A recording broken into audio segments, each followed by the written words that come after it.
same thing. You can't borrow all this money and then go spend it on recurrent expenditure and not invest it in the right places that will add value to your citizens. And yeah, the common thread is always there isn't value to citizens and to people, the people who really need it and your people. It's just always your the size of your government is too big. You're hiring more and you're paying huge salaries there.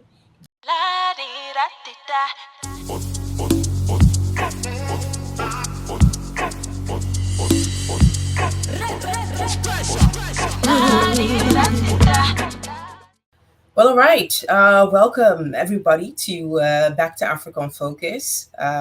Pretty much we air every Sunday, and we promise to always interact with a global African that could somehow or some way inspire us, tell us about their journey, and help us navigate through our career or entrepreneurship journey.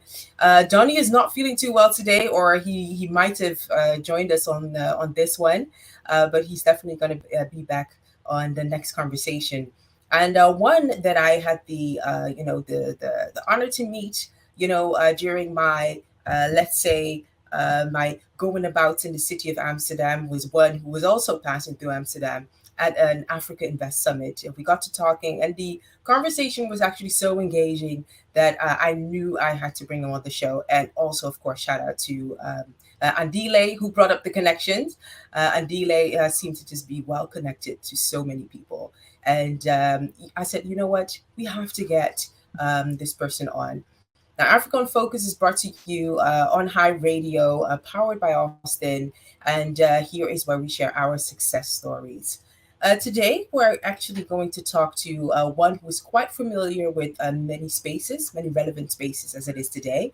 An accomplished business development professional with extensive experience in driving commercial and strategic partnerships, opportunities for corporate organizations and technology startups. And tech has been a topic that has been ongoing on Africa on Focus. Even had two people, including Johnny himself, that went from finance to tech now, and they're doing traineeship. So this could be somewhat inspiring in the same way.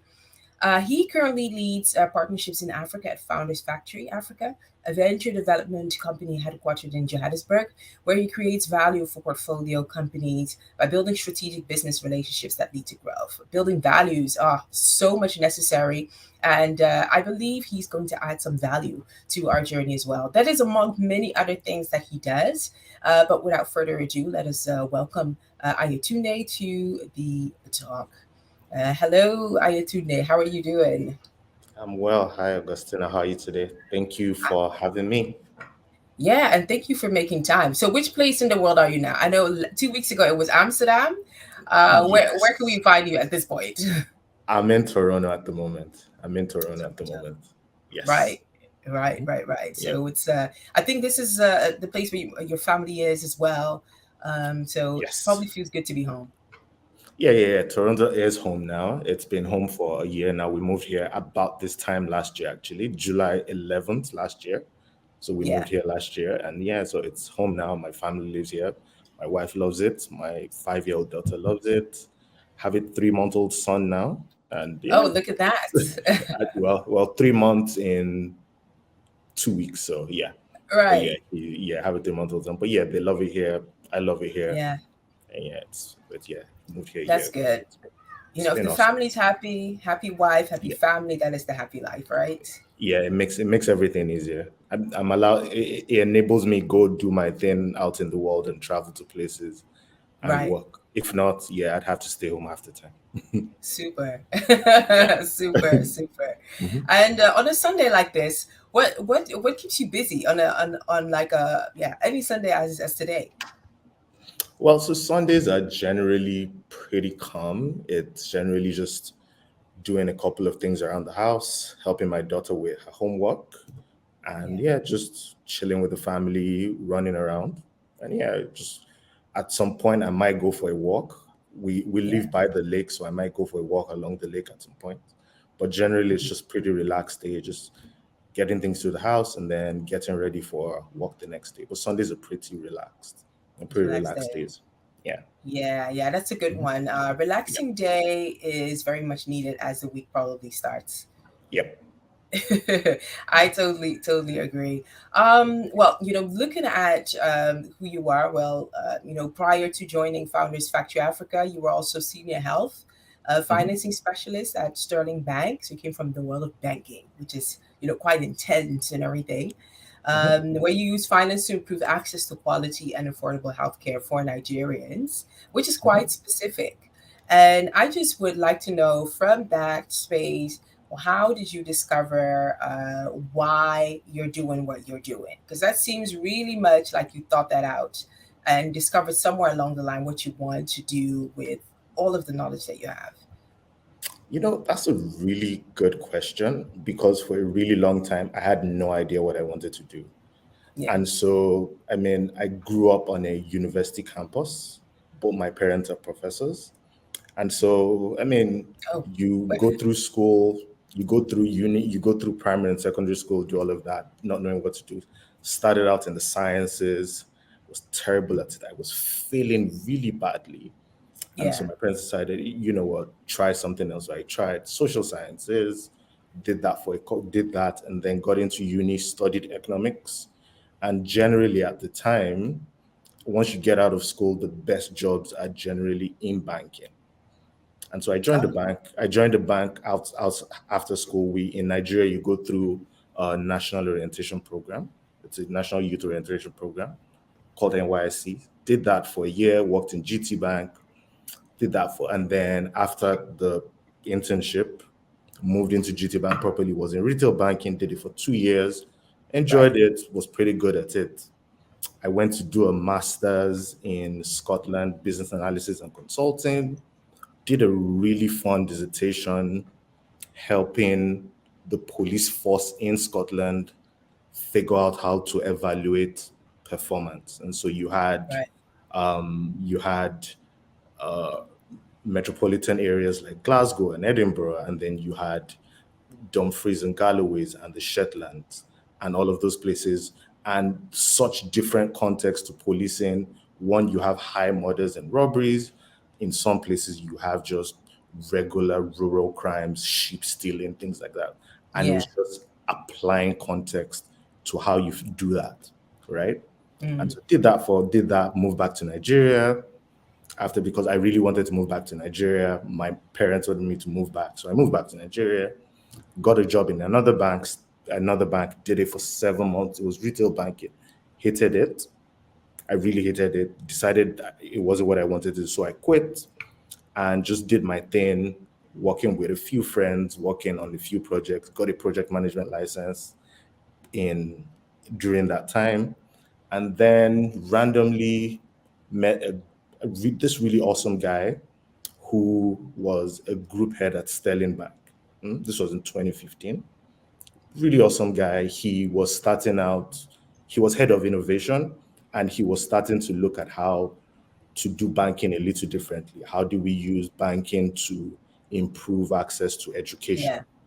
And so I joined the education team, and he wanted me for that role because, well, my parents are lecturers and you have a good background and a good network in education. I mean, so I joined, had a few other offers to join a few other banks, but I decided, you know what, this seemed like an interesting opportunity. So joined the education Yeah. team, did that for 2.5 years, thereabout. And then, I mean, it was fun, but I it was fun because I understood the education sector, but it just wasn't what I wanted to do. And then education had become successful. And so we're looking at, right, what other sectors? So there was health, there was renewable energy, there was transport. All these different teams were springing up. And so again, I had the option of which do you want to do? I thought about it and I was like, oh, yeah, well, I like the guy leading health. So I'm going to go work in health. And then I started out and it was just, okay, this is really what I want to do. Enjoyed it. And I've always had a very strong relationship with health. When I was a kid, I grew up on a university campus. And so on the university campus, because my parents were professors, we had healthcare. You could go into the university pharmacy, the university clinic, the university teaching hospital, and get great healthcare at very affordably, and it was great. And it was just going out into the real world and realizing people didn't have access to that. And so, Yeah. how do we go about, as a bank, a commercial bank, profit oriented, how do we figure that out? And so that got me on that journey and did that.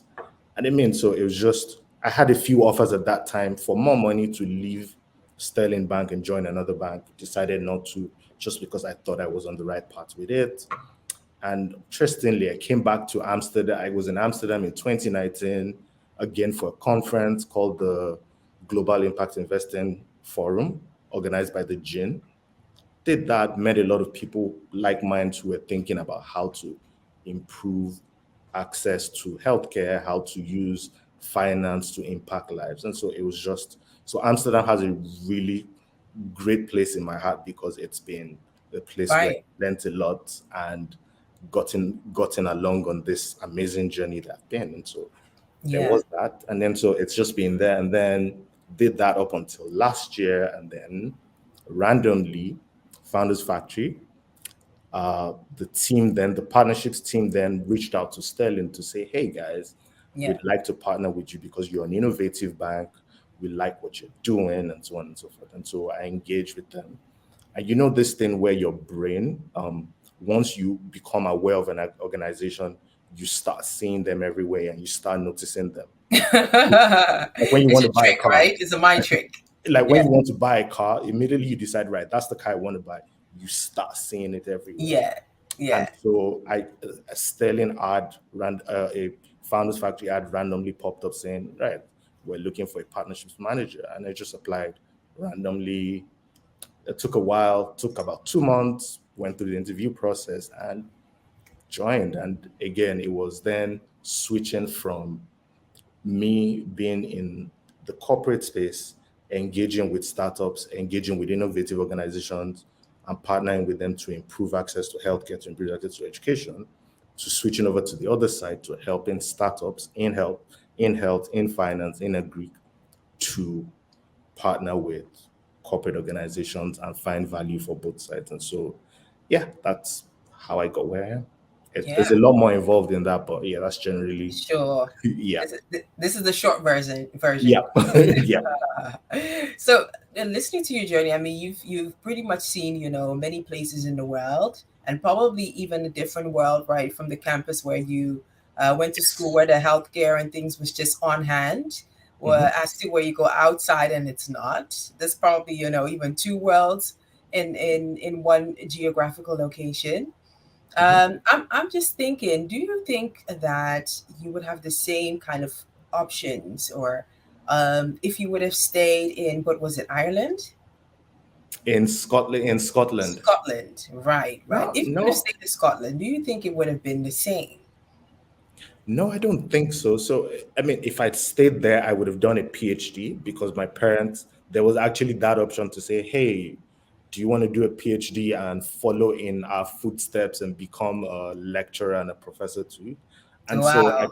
yeah, so there was that option, but I really wanted to come back to Nigeria because Yeah, I really wanted to come back to Nigeria. I felt like I needed to add value and yeah, do interesting things in Nigeria with my degree then. I'd gotten yeah. this interesting degree, learned a lot in a year, traveled the world during that time. Actually, my first time in Amsterdam was during my course then. So I'd come to Amsterdam for a weekend with my friends, had and all of that, traveled around Europe a bit. And so there was that. But no, I would have been a lecturer and hopefully in some nice university in the United Kingdom. Just yeah, that would have been it. I wouldn't have had the chance to do all these amazing things that I think I'm doing and meeting amazing people. It would have Yeah, been more of a, I would have been a professor in a university or something now. right, right. And probably less focused on health. Probably not. It would even have been health. I'm certain it wouldn't have been health. It would have been like Hmm. strategy because I had an affinity for strategy and business. I Right. had an affinity for strategy and business at the Yeah, time. Yeah, I'd done yeah. a lot of interesting case studies looking at Ryanair, looking at a couple of low budget, and so it would have been something along those lines, I think. Right, right. Mhm. How interesting. So tell me about, your upbringing, or just going back to Nigeria, or a bit of that upbringing where you had an on-hand doctor or healthcare, right in your was it your campus? Yes. And could you share a bit about that upbringing? How is it different from, let's say, the normal upbringing that one Nigerian probably would have? Right. So I mean, growing up on this university campus, it was a very small community. We all knew each other. We Yeah, there wasn't a sense of, like, if you woke up, you could go out and just walk around. At this time, there were no phones. There was nothing. But I could walk from my house to my friend's house 10 streets away, and my parents would be fine that I would come back. And right. that isn't how Nigeria is. And so we didn't have fences, we didn't have anything. It was just a tiny community. Everyone knew each other. You all went to the same schools. Yeah, You all went to the same schools. You all knew each other. You grew up yeah, together. It was it was different from everything. And I mean, we didn't. When I look back at it now, we didn't have a lot. We didn't have a lot. It was an okay upbringing, but everybody was the same. Everybody was happy. We're yeah, all together, and that was it. It was, but I loved it. I wouldn't trade anything in the world for that upbringing. It's yeah. different from it's shaped my perspective on life. It shaped how I relate to people. Hmm. But yeah, but it definitely is different from anything anybody else exists, because by the time I got into university in that same campus and I started meeting people who came from other walks of life, it was so different. Their upbringing was different. How they traveled, how they did things, it was much so different. And so yeah. Yeah. And you mentioned also why, you said your parents did or didn't they want you to go back to Nigeria? How did they feel about that? Right. So my parents definitely. So I'm an only child. I'm the only child of my parents. Yeah, but I have two siblings, but they come from my mom. So, but I'm the only child of my parents, and so the idea was always, right. We'd like you to be close by. We'd like you to be around. So, please be in Nigeria. There was that option as well. And so, All yeah, right. it was always, you should be in Nigeria and do it. But I mean, again, at the time, yes, I really wanted to move back, and I did. And again, if I didn't, wouldn't be here now, and wouldn't have all the context I have to do the work that I do now. Yeah. Yeah. Well, looking at your positions, many positions that you have, I'm really thinking of, okay, finance tech background, but now you're focusing on partnerships and everything. So there's a lot of networking required, Yep. which is something that not everybody has within who has an MSc in finance or anything. It deserves or requires a lot of skill, you know.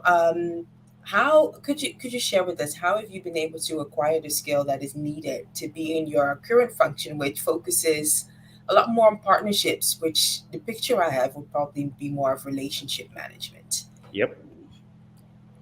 I think so. I mean, so everybody says this, but it comes naturally to me.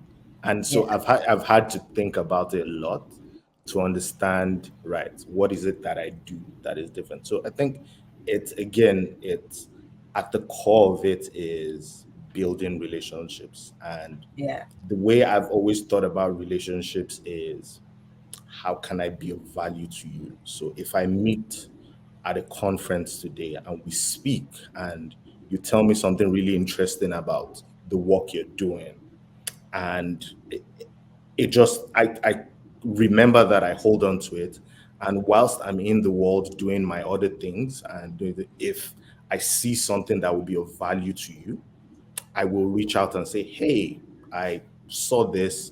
I remember that conversation the other day. Would this be of value to you?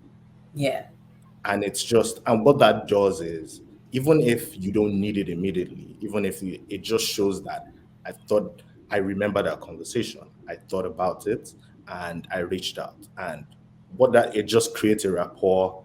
We go from that, we build from that. And I generally have no expectations of whether I get something back in return. What I enjoy, and at the core of it, is being able to provide value and being able Yeah. to connect to people Yeah. and seeing the magic happen when that connection happens and both of them getting value from it. I really enjoy when people tell me, "Hey, I that connection you made was really valuable. Thank you so much." It makes my day. And so Yeah. that's generally, and in my role now, and I'm getting paid to do that now, to go into the world, meet people, make those connections, get value and help people. And yeah, it's been that, but at the core of it is just about people and building those relationships and ensuring that I can be of value to them. Yeah. I can be of value to them. And then when I can't be, you can't be. You will get a lot of no's because that's the job and so on. But at the core of it is just being able to be of value to people and building organic relationships Yeah. without any expectation of, hey, I would like something in return. You and I had a great conversation about Sure. at the conference. It wasn't we weren't talking about anything in particular. We just had a great conversation, and True. that was it. And hey, you want to come on my podcast? Yes, happy to. It's just also being available for people when they reach out. Just Yeah. that, like people reach out to me, hey, I need this. Like, do you have 10 minutes to do this? Yeah, sure. Could you come? A friend of mine that I met I did a course in Oxford 2 years ago during the pandemic. So it was online. We've kept in touch over the years. Yeah. She reached out a couple of months, sometime last year, to say, "Hey, I'm teaching an MBA class. Do you have 30 minutes just to come share your experience? I know it's an impossible." No, it's fine. I made myself available at 7 p.m. in the evening. Didn't cost me anything to do it. She's been awesome to me. She's been great. She's recommended me for opportunities, put me in places where I didn't think I would be, and it didn't cost me anything to do it, but Yeah. she really appreciated it. And she's been, hey, I think you'll be great for this. And I'm like, and sometimes I'm like, just relax, I don't think I'm ready for that yet. And so it's just that, it's just things like that. And it has to Yeah. be organic. I don't think you can force it or say, right, I'm going to be useful to people because I hope that in 2 or 3 years I'll get value. You're never going to do that. You're never going to do it right that way. It has to be something you enjoy doing and wanting to do. And I've tried to build that into a muscle and a skill and train that. And just listening to people and having great conversations to people and seeing where that goes. Yeah. What an Mhm. incredible value actually to have, because you have a lot of people, and both in business or whatever, walking around that really think differently about that. And while every connection has to, directly come up with the value, whether that be monetary or connecting me to the who is who, you know um it does deserve a kind of perspective to be convinced of that. What would you say to people who are like, oh no, you just end up wasting time, and time is money, and you know what I mean? What would you say to those that are quite skeptical about that, that natural desire to connect with people, adding value, whether that be sooner or later? Tell us a bit about that. I mean, it has to be, look, you're never going to build relationships if you're always looking for an ROI. Yeah. Relationships, useful, meaningful relationships, are not built by expecting ROI at some point in the I future would or agree. within a Yeah. certain time. You can't do that. It's just Yeah. be open, go to the right places, have the right conversations, and just add value when you can, when you Mm. have the ability to, and when you have the time to, without overstretching yourself. But just Yeah. have that, be open to that. I'm happy to, some days when I travel and when I'm in between trips and so on, airports, I'm okay to randomly sit at a bar or have dinner alone and sit at a bar and just Yeah. talk to people and have conversations with people there. And I have made some really great, meaningful relationships just from being in those open spaces and so Yeah. on, and getting things I need from just being in those spaces. But I don't do it because, well, I'm going to go to this bar and I'm going to have this drink and then I must get this connection. Then no, no, no, no. I'm just going there because I enjoy doing that, and I'm Yeah. also open to speaking to people and meeting people. And even if it doesn't lead to anything, hey, keep in touch, be well, and Yeah. it would be something 2 years down the line. I remember, oh, you know what? I had this great conversation Yeah. once. This is Mm-hmm. something needs, and I just reach out, and hey, Yeah. it's worked for me. Yeah, I agree. I agree. I love how you describe it because a lot of people fear, having that alone dinner or even having being alone or just stepping into another person. But I think that that is also what makes you partnership lead and being in your position as you are. Um, and one question that is about skills, looking at the skills that you acquire, some come naturally. What is there a skill that you have lost along the line? Huh. Mm. So I mean, I used to be really the finance part of it used to be really a key Yeah, part of it. So in retail, balance sheets, building projections, P&L models, and so on and so forth, and building all of those. yeah, I wouldn't say I've lost it, but I don't enjoy it as much as I used to. right. And there is also the part of being an investment manager where you're out piling, funneling investment and writing up 20-page reports on how Yeah, on justifying finance. I did that a lot in Sterling. I did a lot of reports on what hospitals we should finance, how to go about it, and done. I don't enjoy writing those reports as much as I used to. And yeah, I haven't done one in a while. I don't miss it, okay, and I don't miss it. I had a consulting role where I did that for a while, sometime last year, and I realized it was something I didn't enjoy. So I'm generally moving away from that. all right, right. Mhm. Well, that's good. It's a good thing to know, or at least you don't end up Yep, doing something that makes you unhappy. yep, yeah. I have stories about I've quit a few jobs because I was unhappy, Right. and yeah, because I was unhappy because I just felt like I wasn't adding value anymore, and so it was time to move on to something. And I have been lucky to be able to bounce around and find things I enjoy. So Yeah, yeah. Right. So let's look at your career because you're now at Founders Factory Africa, mhm. um, moving away from banking in a way more to Yes, tech. What motivated this move after being in banking for so long? right. So it was a little bit of a big decision because, well, banking is all I've ever known, and I was with all this in a corporate, working in a corporate all your life. You're comfortable. The business comes to you.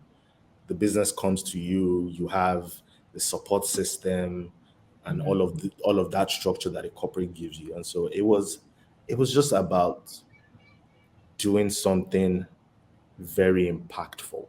And Yeah. so I think one of the reasons that really sold me was startups, even the mature ones, are really bad at building relationships with corporates. Right. It's the weirdest thing. And so when Founders Factory reached out and said, "Hey, we would like to partner with you," and I met some of the startups at the time. It was very right. I can be of value to these guys. I can help them. I can help them build relationships. I can help them get value from corporates. I can teach them how to do this. And that was one of the things that motivated me to do it, to move to the other side as it is. But it was just it's because again, if you're a startup, you don't have you're doing products, you're raising money, Yeah. you're recruiting a team. It's difficult You're to really even focusing have on operations. yeah, busy focused on operations and all of that. It's difficult to focus on partnerships as well and build relationships and do all of those things. Yeah. And I've been lucky to have been in organizations, especially Sterling Bank, being an organization that allowed me build those relationships in education, in health, in agri, and just learn in a innovative environment and being able Yeah. to do that. Yeah, so yeah, that's it. That's why I moved. Yeah. Yeah, you really touched on something interesting, which really brings about the solution that you bring, which is, startups find it difficult to build relationships with the corporate, which is very specific. However, Founders Factory Africa, it just seems that most of their programs accelerate business growth through the financing bit.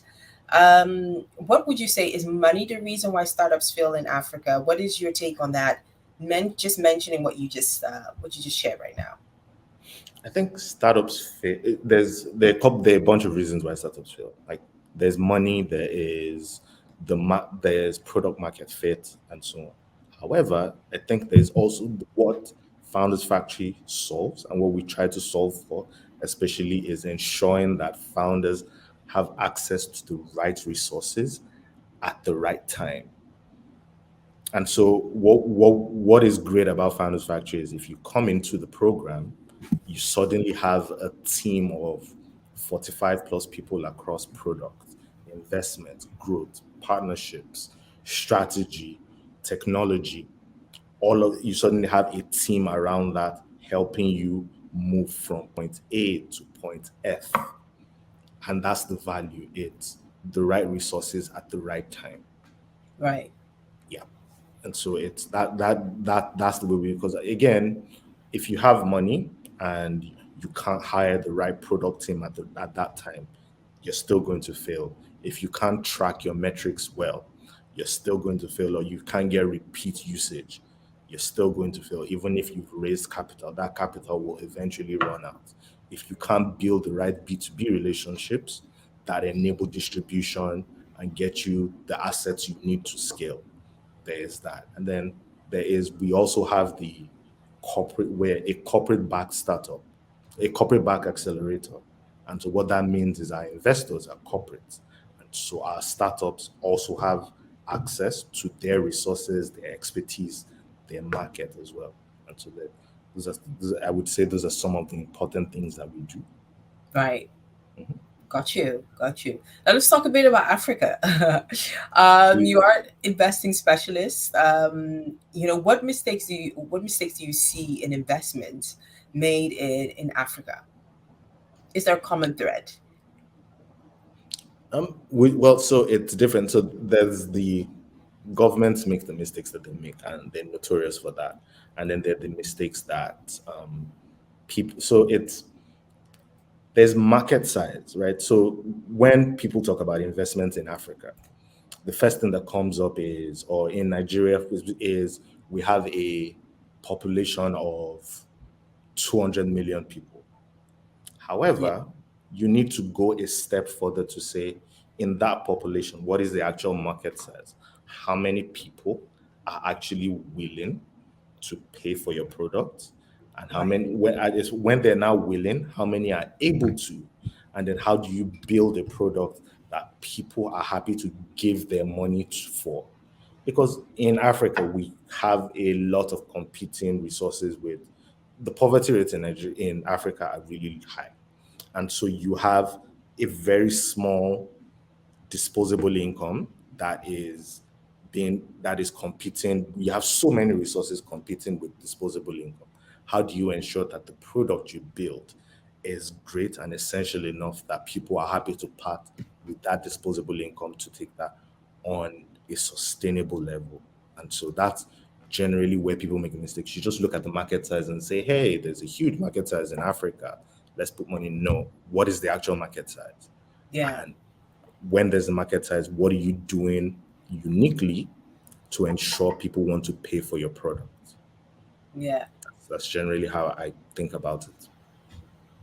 I love that. I love that. So basically, to summarize what you say, if I get it right, can you be specific about the market that is actually relevant to you? Because 200 million is a lot. Yeah, I mean, so that's just Nigeria, 200 million in Nigeria. Africa is even more. There's a large youth Right. population and so on. It's a lot. And when Yeah. you say it like that, yes, definitely Yeah. invest. However, you have a specific product. Yeah. What is your own specific market? in that market, how many people are willing and able to pay for it? Have you built a product that you want to pay for, especially considering the limited resources they have? Yeah. Yeah, it's if you build a s- if you build start. I laugh a lot about some of the one of my things is looking at funny startups, or what I call funny startups in developed countries, and the things they do. And I'm thinking it'd be great to have that. There is the dog walking app that SoftBank funded a couple of years ago. They invested $300 million in that. There is this amazing, I think it's called Square in New York City, that provides software to barbing saloons, and they have an 800 million valuation as at then. I To mean, bur those to do what? they provide software to manage Oh, barbershop operations. yeah, I think I've seen that. I've seen that, yeah. Yeah, and they have an 800 million valuation. There's startups in around the world who provide um, food kits for so if you can't go to a five-star restaurant, you can order the food kit and prepare it yourself, and they will Right, deliver it to any part of the country if you're not there. right. Yeah, These are they're nice problems to solve, but in Africa, our startups are solving real difficult problems. That's the only way to scale because of the limited resources. But in developed countries, hey, there's a lot of money going around, even though things are tight now, but there is huge market size, huge disposable income, and that you can afford, and the rails are in place and infrastructure is in place to build on and leverage on, so you can make a yeah, few mistakes and there's a lot more capital available. So yeah, yeah. it's Di interesting. difference of the two worlds, right? Because Yeah. a dog walking would just be just laughable to an African. I tell my wife all the time that there are a lot of dogs. I live in this tall condo building here, and there are a ton of dogs. There is a dog shop downstairs where they sell the foods and all of that. And I'm sure they get a ton of patronage just because there's so many dogs and they're beautiful dogs, and people are always walking them and they care about their dogs. However, to an African, it's cute. It's just like Yeah, yeah, it's laughable. it's cute. So yeah, there are all of those things. Like Got you. Well, speaking of, finance, if I have to speak for Ghana, where I'm rooted from, the Ghanaian government is receiving backlash for stepping to the IMF. Value of our money hasn't been like this in, I think, for 19 years. Could you relate this to Nigeria, and how would you, as one in finance, been all over the world and know Africa to its core? Just like you said, we're dealing with like true problems, not to laugh the dog walking thing off, but it's more, let's say, on a primary need yes, level. Can you relate this to Nigeria, and what is your overall take on such a move? But this is more governmental, obviously. yeah. I mean, Nigeria has its own problems, economic problems as well. And I saw that they've been following the IMF thing by Ghana, and Nigeria too has been. I think both Nigeria and Ghana have similar problems in Right. that in that our governments keep spending money that they do not have, and they spend it on things that do not bring sufficient value to people, its people. That's the problem. And so you have to go back to keep borrowing. So Nigeria now has a debt to revenue ratio of 90%, I think. I'd have to confirm about that. And what that means is we're where all the money we get, a lot of it is going towards servicing debt.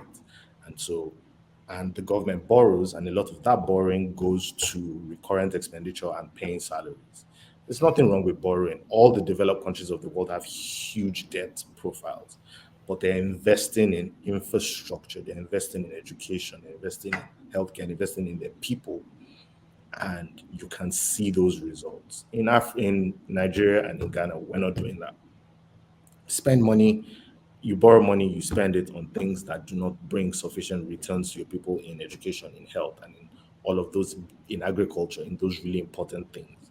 And so what happens is you have to go back to the IMF. You have to issue euro bonds at really expensive rates and generate future generation. And you're just packing the buck onto future Yeah. generations who have to pay that debt eventually. And you see examples of countries like Sri Lanka, you see examples of countries like Venezuela, and you're hoping that our countries don't turn out like that.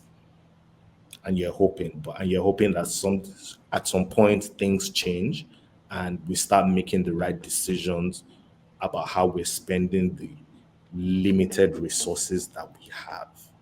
But we're not Yeah. doing that. That isn't happening just yet.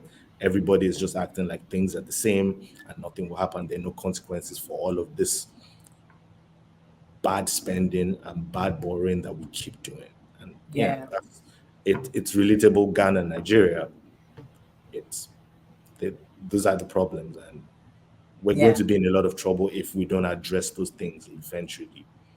Yeah. Would you say it's a bad look? Bad luck. I don't. So I generally don't think anything is a bad luck anymore. Compared to what? Like the all countries borrow. All Yeah. countries have huge debt profiles. All countries borrow from the IMF. The IMF is set up for a reason. The World Bank is set up for a reason. It's not a bad look. It is, how have you gotten yourself in that position, and what decisions are you going to make after now? What changes afterwards? Mm. Yes, yeah, it's what changes afterwards, and I don't know that anything will change. I have no faith in governments that they will change, Right. because they generally, it just always feels like there are no consequences for these actions. And so it's not a bad look. It is, right, what do we need to start doing differently? We can't do the same thing. You can't borrow all this money and then go spend it on recurrent expenditure and not invest it in the right places that will add value to your citizens. And yeah, the common thread is always, there isn't value to citizens and to people, the people who really need it, and your people. It's just always your the size of your government is too big. You're hiring more and you're paying huge salaries there. That is where the money is going. You need to change that. Nigeria spends a ridiculous amount of money on subsidies, on fuel subsidies. Over the years, it spent a disgusting amount of money on fuel subsidies. Yes, there'd be some pain if you took out that, Yeah. but that money, if you had taken it and invested it in working in electricity, healthcare, education, proper roads, and a Greek value chain that works, all our lives would be better. Like, we all just want basic things. We just want electricity, Sure. Yeah. clean water, decent healthcare, good public education, affordable housing. Those are Yeah. the basics. Very Again, true. when you live in a developed country, you see the problems that they have and what they complain about, and I just chuckle like, okay, like, all those are nice to have. Like, it would be good for us to just sort out the basics first, and then Yeah. be able, I too would like to complain about the problems they care about in the developed world. I too Yeah. would like to care about, but I can't relate to it just now because, yeah. Yeah. Mhm. Very, very much said. Very true. I totally agree with that. I totally agree with that. So almost rounding up our conversation with you, because I love how the line within your story is now that you know where you want to focus on with the background of finance, now in tech, startups, really recognizing the gap that is in between startups and corporate. Um, you also discussed with us, how did you discover the specifics of really what you want to do? You always knew that health was somewhere along the line of that. And I also love how you shared how, connecting people or understanding what kind of value you bring to people, it's just a way that comes natural to you.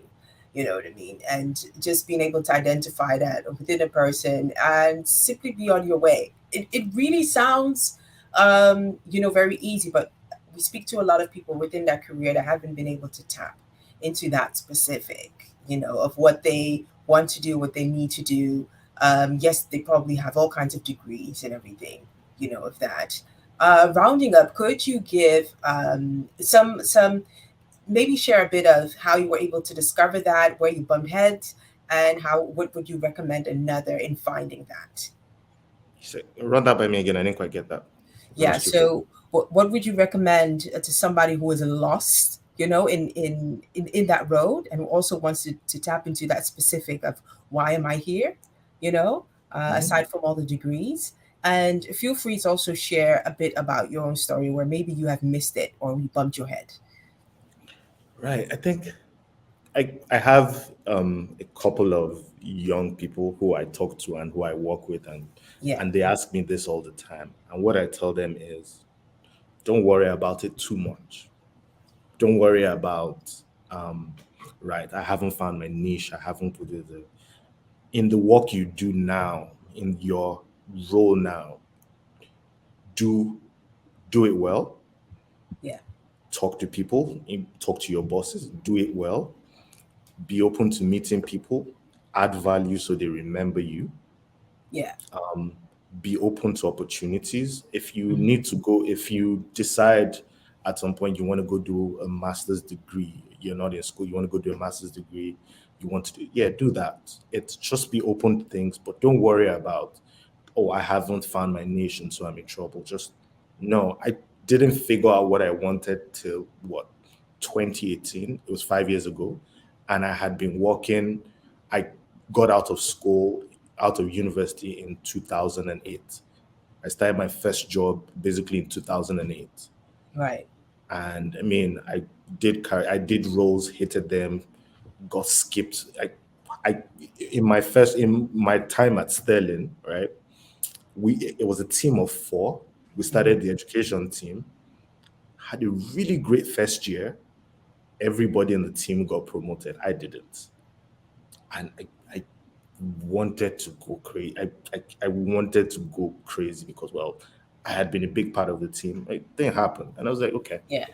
what did I do wrong? And it was just, well, I got told, look, we confused you for someone else. You're just not memorable. You're always in the background. And it was Mm. just always, yeah, even if you add value, but be visible and talk to people. Don't be visible in that LinkedIn sort of way where you're posting all the things. And no, no, no, that's not what I mean by being visible.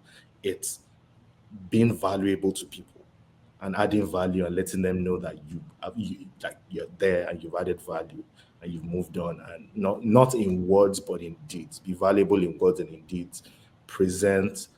Be okay to make mistakes as well and learn, and it will find you, and it will find you. Take risks.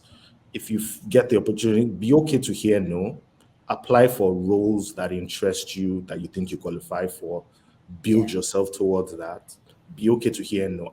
I hear no in my role in things, but I'm happy to ask. I always ask. Yeah. If I need something, I will send anybody a LinkedIn message. Hi, I really, really need your help with this. I've done it with visas where they tell me it takes, you know how if I'm Nigerian, so I have to apply for visas quite a lot because I have to travel.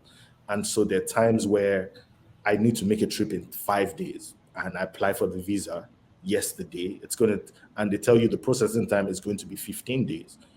I'm going to look on LinkedIn, I'm going to look on everywhere and start emailing everybody to say, hey, really need your help with this. Yeah. I really need your help with this. If they say no, hey, you say no, yeah, okay. And then just be out there and it will find you.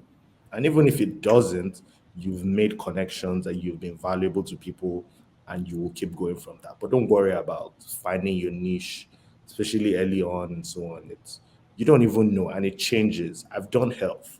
I discovered health and I enjoyed it and I love it and I still go back to it. But at the same time, I've also then discovered that I enjoy doing partnerships.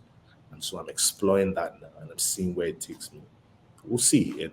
It's but it's finding niches. I mean, finding your purpose is nice and so on, but it's at the end of the day, what we all want to do is be impactful, and what we Yeah. all want to do is add value. Do that first, and then worry about the rest. Just keep at it, follow the process, keep at it, and the Yeah. rest will come. You need a bit of luck. I've been lucky with bosses, I've been lucky with the type of organizations I've been and so on. But the part you can control is doing your bit, doing your work well, being valuable, being impactful. And then if you believe in God and you're religious, yes, pray and you get that. If you don't, just keep at it as well. It's whatever works for you. But the most important things are the things you can control, which is doing your work well, being valuable, and being impactful. I love that. On that note, thank you so much, Ayotunde, for that, taking us through your journey, some of the things that you've learned, and also some how to create value. I think that will probably be theme for this conversation. Last but not least, where can people find you online, and do you have any shout outs? Um, I'm on LinkedIn. My name is Ayotunde Aladejana. So I'm on LinkedIn. Yeah, so that's easy to find me. Send me if you send me a message. Yeah, I'm always happy to respond. I'm always happy to help and make time for people where I can. Yeah, happy to do that. Shout outs. I would say, first of all, I've been lucky with my upbringing, my parents. So always grateful for them and all the sacrifices they had to make to ensure I was comfortable, go to school and all that. And I've been especially lucky with bosses and supervisors all across my journey and right. in meeting people. So I've had several amazing bosses who've helped me and pushed me in the right direction. And yeah, that I would say those are the shout outs in terms of career. And yeah, and my friends, I have a few awesome friends who've been I don't make friends very well, so I've had the same friends for years and Yeah, they've been awesome and supportive and we've grown together. I always tell them how proud I am of them. And yeah, it's just seeing people, being with your people and all of you growing together and learning from each other is really the best thing. And yeah, so I'm also grateful for that. yeah. Love that. And And now and the then very, very, very last question. Oh, sorry, you were gonna give another shout I out. mean, so and then there is my family as well. And I Yeah, mean, at the end of it is my wife and my daughter and my kids and my wife and my kids who are they're the reason why I get to be able to do all this because they've allowed me go out into the world and do my work and yeah, just be supportive and yeah, and I'm grateful for that as well. I love that. And the very, very, very last question. It's totally random but very relevant. Who or what song is on your playlist right now? Oh, my playlist. So I have several playlists. Okay, Um, I'm actually making a playlist for the office party now, so there's that. But in the last couple of months, I've been listening to a lot of rock music. There's a okay, band. There's Metallica. all right, classic. There's Metallica. Nothing else matters. Love it. Okay, I've listened to every cover of it. There's a whole album with covers of Metallica. And yeah, I have this. Yeah, there's a rock playlist that I have with Metallica, Disturbed, Poets of the Fall. It's my favorite playlist to go to. So yeah, that's just really what I listen to a all lot. right. Love that. Well, thank you. Thank you for that listening tip. And of course, we will be catching you up probably when you pass down Amsterdam somewhere along the line. But we will definitely be in touch. And also, speaking of value, be keeping in touch. And see where we will be in months from now and onward. So, thanks a lot for your time. And we will be catching up next time we pass. I am looking forward to it. Thank you so much for having me. And yeah, this was really good. I really enjoyed this conversation. Thank you. Yeah, these conversations, I always learn something about myself in them because I Yeah. have to think about it and I generally wouldn't if you didn't Yeah. ask. So thank you. Yeah. Thank you so much. And yeah, Super, super to have you on. All right. Enjoy.